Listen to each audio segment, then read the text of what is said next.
Salut, on est l'équipe de La Dernière Tempête et on va vous présenter le making-of de notre film de fin d'études.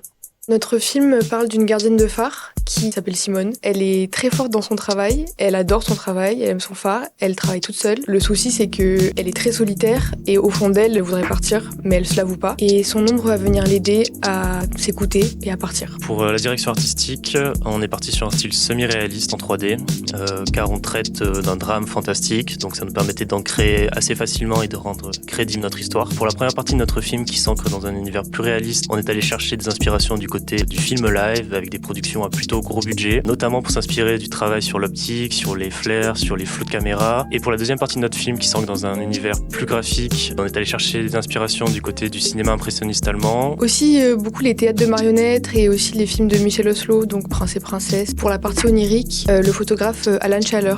On a travaillé l'histoire tous ensemble pour être sûr qu'elle nous convienne à tous, qu'elle nous drive suffisamment pendant une année. Et après, on s'est réparti les tâches en fonction de nos appétences et nos compétences. Alors le plus gros défi pour nous, ça a été de prendre une direction sur comment traiter l'ombre, car c'était notre concept de base. Donc il fallait trouver quelque chose et prendre un angle d'attaque qui nous convienne à nous six pour qu'on puisse être fédérés tout au long de l'année. Ce qui m'a le plus marqué dans la production, c'est modéliser le personnage d'après les concepts et réussir à attraper son expression qui était très marquée et très masculine et en même temps apporter un peu de féminité. Son expression était très dure dans les concepts, ce qui était super important. Du coup, c'est un peu compliqué pour faire en sorte que l'ombre transmette ses émotions qu'en silhouette. On pouvait pas faire non plus du Peter Pan ou du Disney vers des énormes gestes, parce que sinon ce serait hors personnage en fait. Donc il fallait qu'on trouve un juste milieu. C'était un gros sujet parce qu'elle a deux états.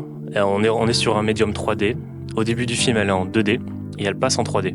En volume. Pour la réalisation de ça, on n'a pas des compétences d'animation 2D, donc on a entièrement travaillé en 3D et on a fait une projection de points dans l'espace par l'angle de caméra pour venir projeter la forme de l'ombre 3D sur des surfaces. Et ensuite, on a fait une interpolation de points dans l'espace pour venir la récupérer dans sa forme 3D. On a beaucoup de chance de pouvoir travailler sur un film pendant un an en groupe. C'est vraiment une expérience ultra enrichissante. Ce que ça m'a apporté, Mopa, c'est un esprit critique, ça nous a appris à développer notre regard. On aimerait vraiment que le public retienne qu'il faut apprendre à s'écouter et que parfois la petite voix dans la tête, elle a raison quoi.